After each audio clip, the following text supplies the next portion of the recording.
The first time I set foot in the park as a U.S. Marine, the world was grappling with the pandemic. Our orders were clear: ensure the national park remained closed to the public. I expected a routine assignment, but as I walked through the dense trees, a profound silence enveloped me.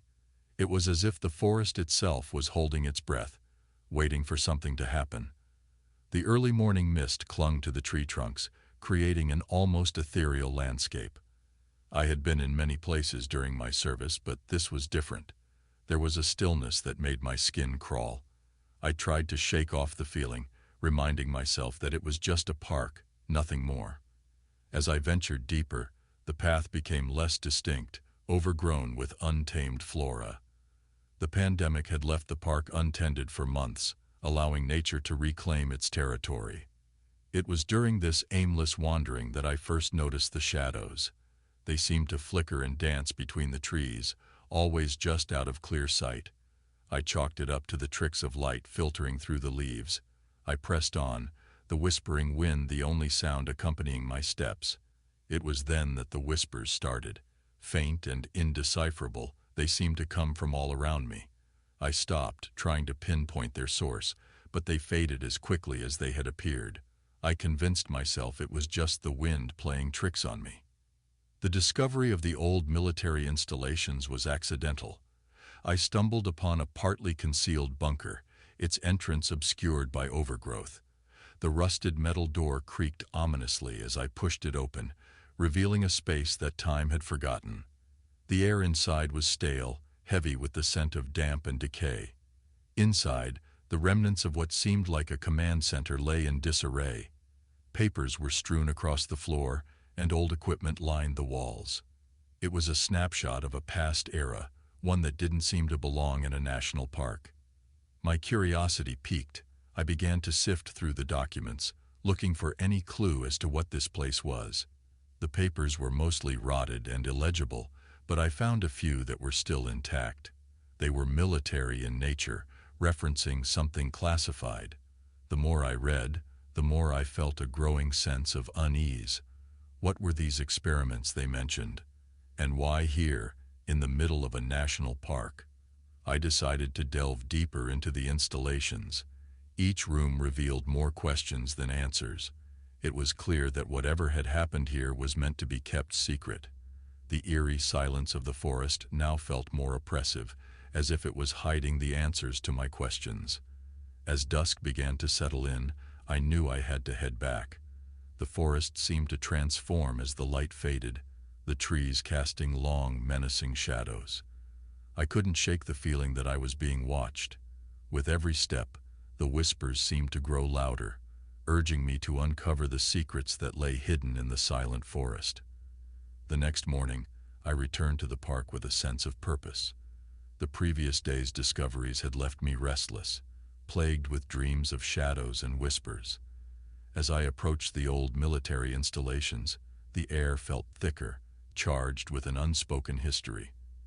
Inside the bunker, the silence was overwhelming. The documents I had found the day before lay scattered on the floor where I had left them.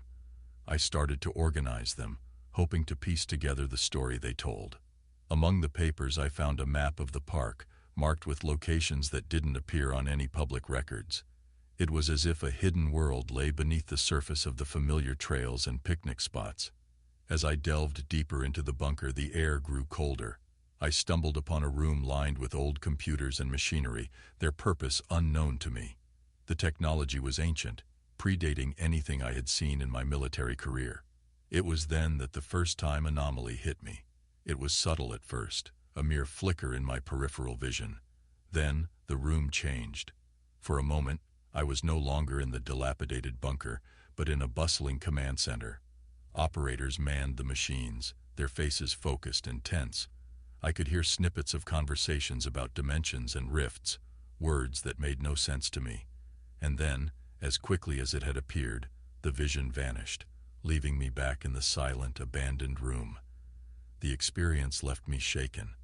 I wasn't sure if it was a trick of the mind or something more. It was in this state of confusion that I met him, the ex-KGB agent. He emerged from the shadows of the bunker, his presence startling me. He introduced himself as Alexei, a relic of the Cold War who had been hiding in the park for years. His story was incredible. He had been part of the same experiments I was now uncovering, but from the other side. He spoke of a project aimed at creating dimensional rifts for espionage, a project that both the US and the Soviet Union had been deeply invested in. Alexei explained that the project was abandoned, deemed too unstable and dangerous, but the remnants of their work remained, hidden in this park. As he spoke, the pieces began to fall into place. The shadows, the whispers, the time anomaly. They were all connected to these experiments. He warned me that the technology, though dormant, was still powerful. If it fell into the wrong hands, the consequences could be catastrophic. I knew then that this was more than a routine assignment. I was now part of something that spanned decades, something that had the potential to change everything we knew about reality. As the day came to a close, Alexei agreed to help me understand the true scope of what was hidden in the park. Together, we planned to explore the other locations marked on the map, to uncover the full extent of the forgotten experiments. The park, with its whispering trees and silent paths, was no longer just a place of natural beauty. It held secrets that were waiting to be discovered, secrets that echoed from a past long buried. With Alexei by my side, the mysteries of the park began to unravel.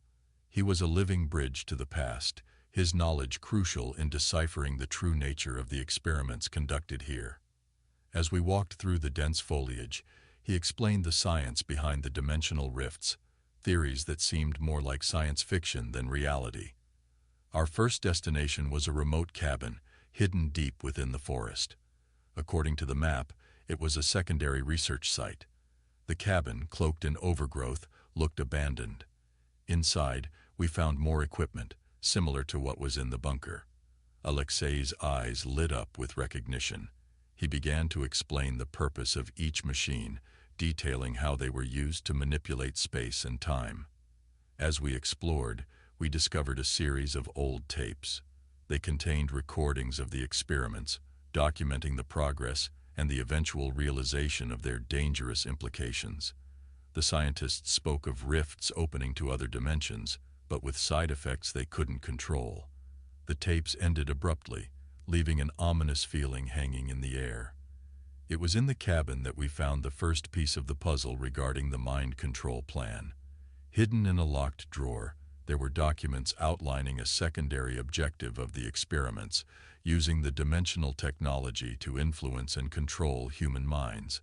The plan was chilling in its ambition, a stark reminder of the lengths to which governments would go during the Cold War. With each revelation, my sense of unease grew. The park was not just a site of scientific exploration, it had been a battleground of a different kind, one where the weapons were invisible and the effects incomprehensible. The thought of such power being harnessed again was terrifying. We spent the rest of the day mapping out the other marked locations on the map. Each site held its own piece of the story, a fragment of a once grand, now abandoned project. The sun began to set, casting long shadows across our path.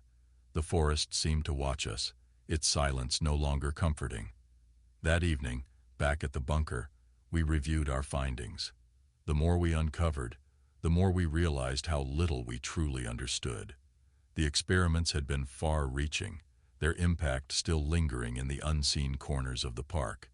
Alexei, usually so composed, showed signs of worry. He spoke of consequences, of things that were not meant to be disturbed. The weight of his words hung heavily in the air. We were meddling with forces that had been locked away for a reason. As I lay in my makeshift bed that night, the whispers returned. They were clearer now, almost as if they were calling to me. Sleep eluded me as I pondered our next move. We had opened a door to the past, and I feared what we might find as we stepped further through it. The secrets of the park were slowly revealing themselves, and I couldn't shake the feeling that we were not prepared for what they might show us. The following day brought with it a personal revelation that turned my mission in the park into something far more intimate and pressing. As Alexei and I delved further into the documents we'd found, I came across a mention of a military operation dating back to the time of the experiments. My heart skipped a beat when I saw a familiar name listed among the operatives. My uncle, whom I'd always known as a career soldier, but whose sudden disappearance years ago had left a void in our family's history. This newfound connection sent a shiver down my spine. The park, which I had entered as just a duty assignment, was now a link to my own past, to a family mystery that had remained unsolved. I felt a mix of dread and determination as I resolved to uncover the truth about my uncle's fate.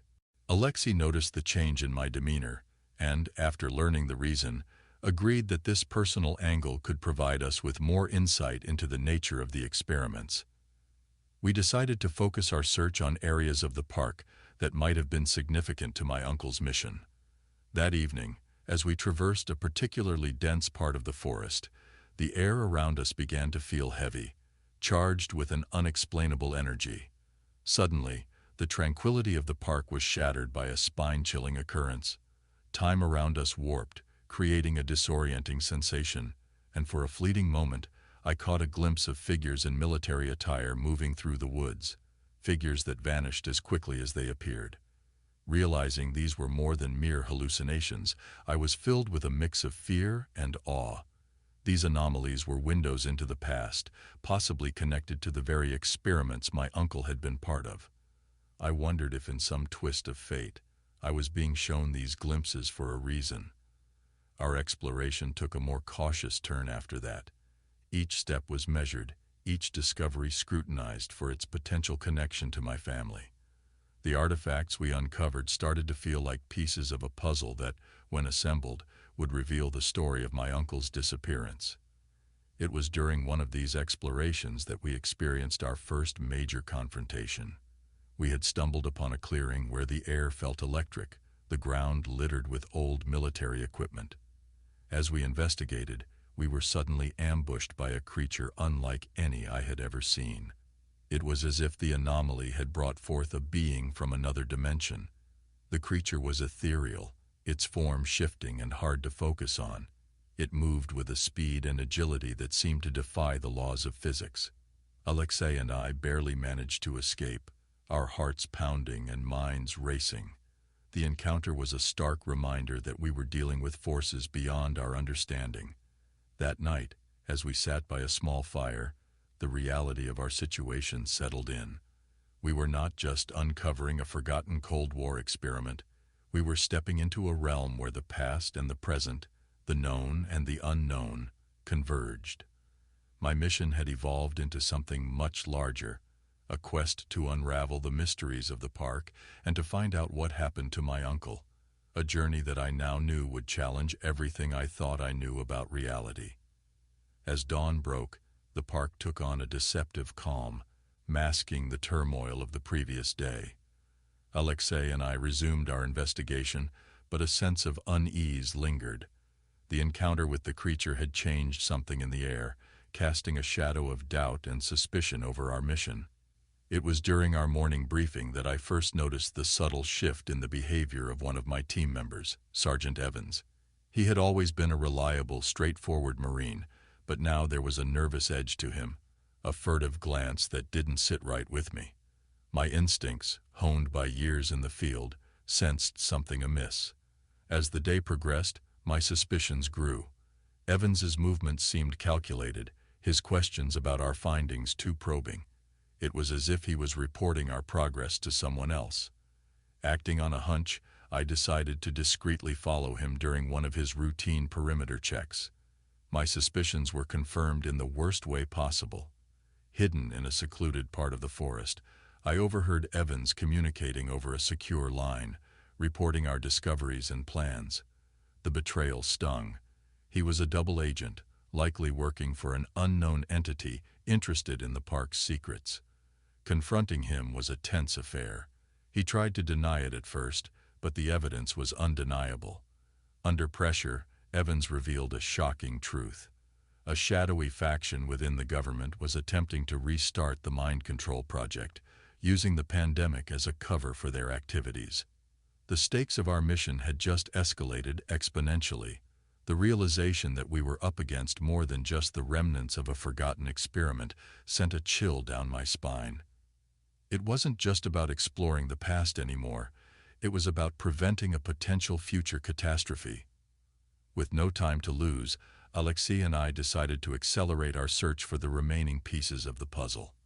The park was vast, and every minute counted. We split up, agreeing to communicate only through secure means. It was during this solitary exploration that I stumbled upon a hidden cave. Inside, amidst ancient inscriptions, lay an artifact unlike any other, a stone with intricate carvings, emanating a faint, otherworldly glow. Instinctively, I knew this was the key to controlling the rifts. As I reached out to touch it, the air around me buzzed with energy.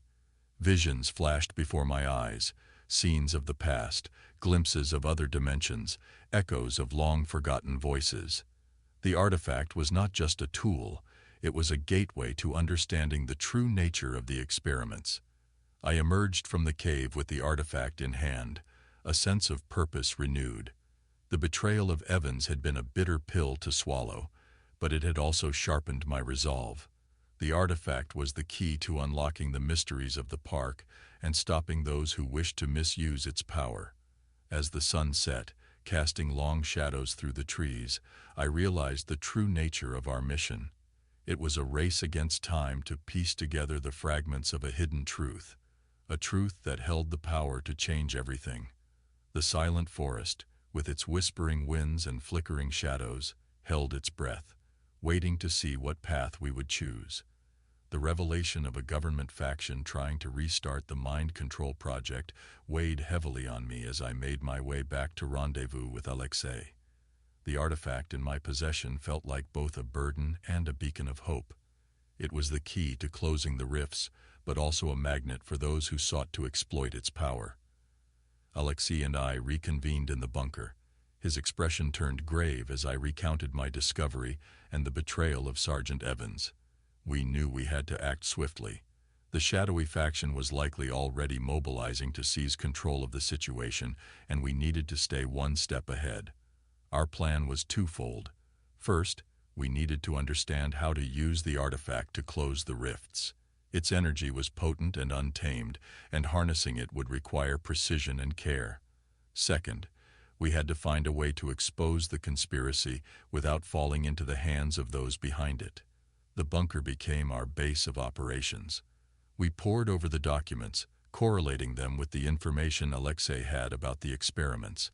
The artifact, placed securely on a makeshift table, hummed with an energy that seemed to pulsate through the room.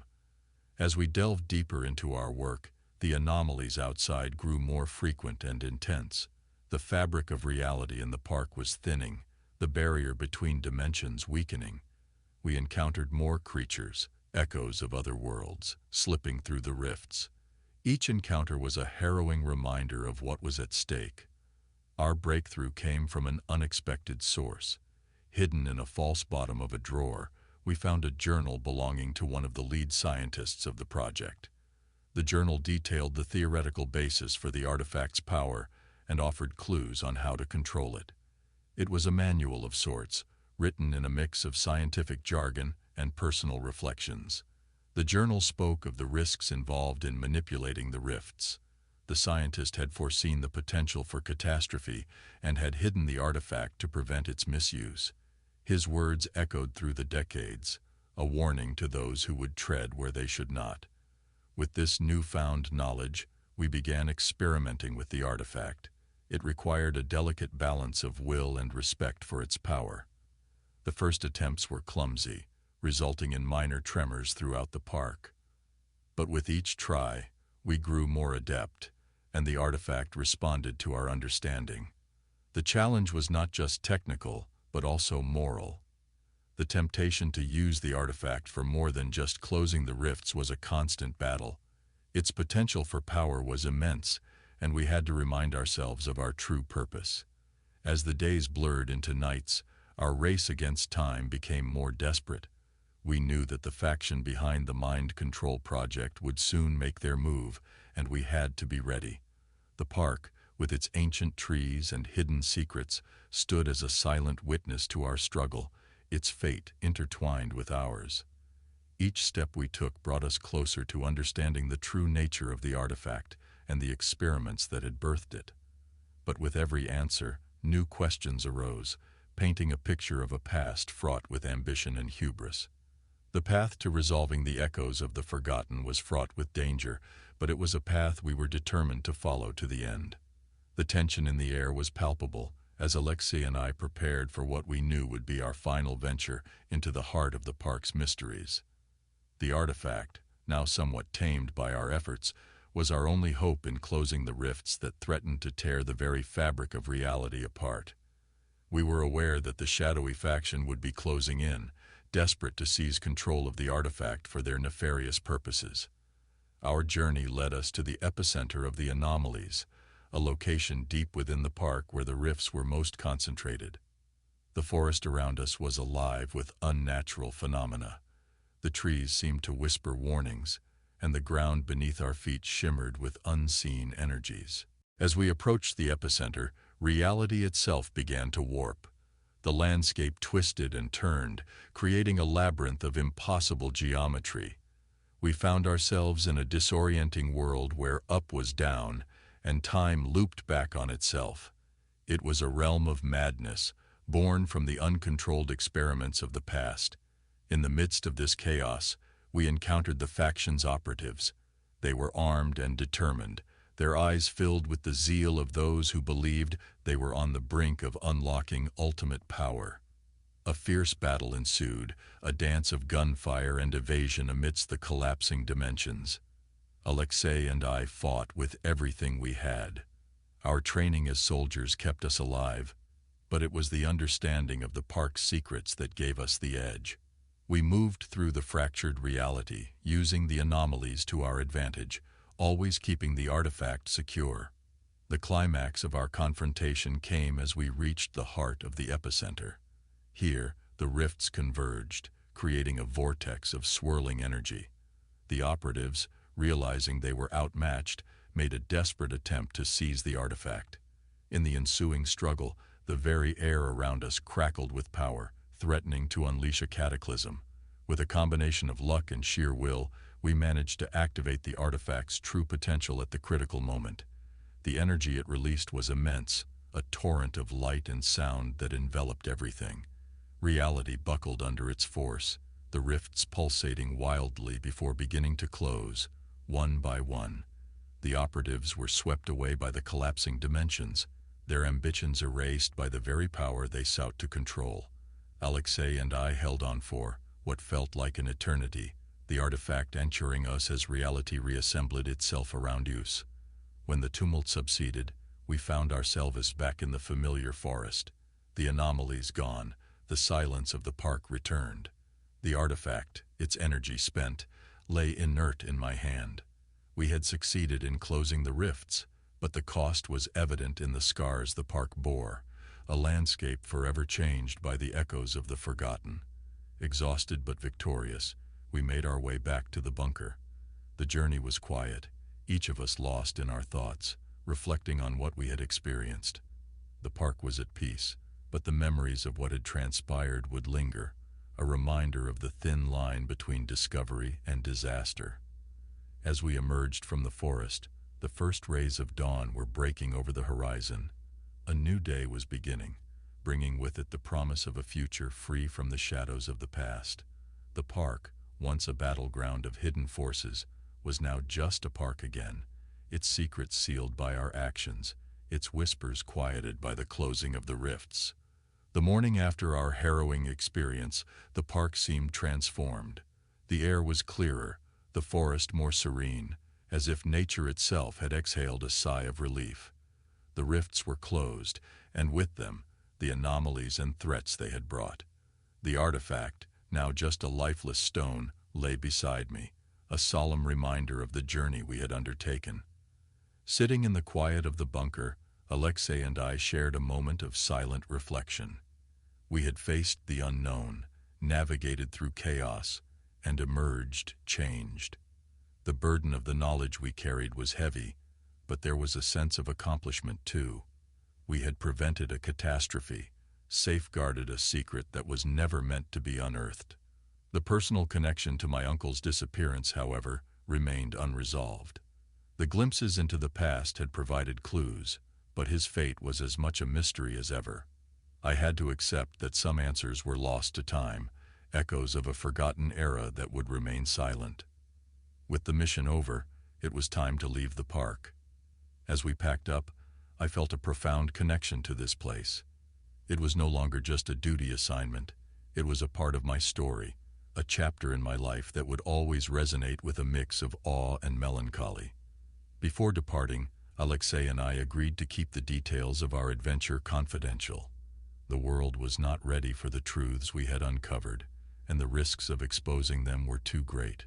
We parted ways, each returning to our separate lives, bound by a shared experience that would forever remain unspoken. As I walked out of the park, the sounds of the forest accompanied me. The whispers were gone, replaced by the rustling of leaves and the chirping of birds. The normalcy of it all seemed almost surreal after what we had been through. In the days that followed, I documented our findings and experiences in a private journal. It was a record of a journey into the unknown, a testament to the courage and resolve that had seen us through.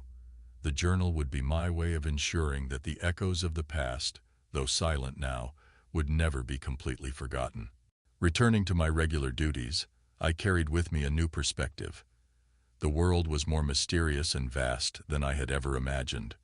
The park had been a gateway to wonders and horrors beyond comprehension, a reminder of the thin veil that separates the known from the unknown.